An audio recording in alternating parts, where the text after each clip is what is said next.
राज्य में मेंट चर्चा थमु नथिबा बेले खोद राज्य बीजेपी सभापति मनमोहन सामल निर्वाचन मंडली भद्रक जिला चांदवाली रे बीजेपी निजर शक्ति वृद्धि करिबारे लागिछि।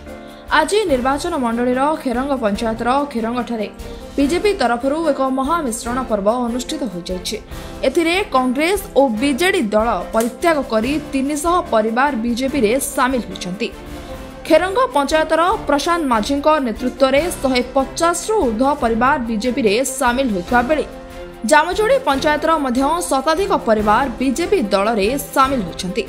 बीजेपी राज्य उपसभापति बिरंची त्रिपाठी, अभिनेत्री तथा बीजेपी नेत्री जीना सामल, बीजेपी नेता सीतांशु महापात्र समेत चांदवाली निर्वाचन मंडलीर वरिष्ठ बीजेपी नेता माने उपस्थित रही समस्त नूतन कर्मी को बीजेपी को स्वागत करथिले। आज मिश्रण पर्व द्वारा बीजेपी चांदवाली रे आहुरी शक्तिशाली हेबो बोली बीजेपी नेता प्रकाश करछन्ति।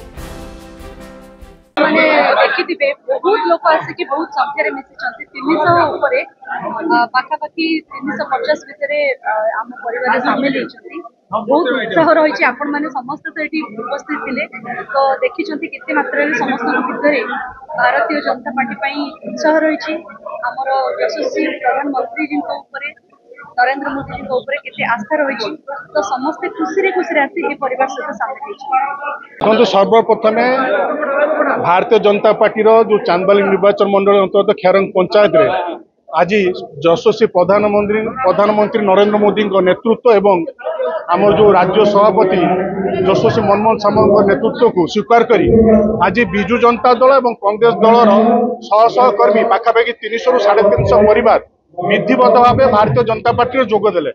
आगामी दिन में जो योगदान निश्चिंत भारतीय जनता पार्टी को चांदवाली निर्वाचन मंडल अधिक शक्तिशाली कर। चांदवाली प्रशांत कुमार पाणी रिपोर्ट, सनस्टार टीवी।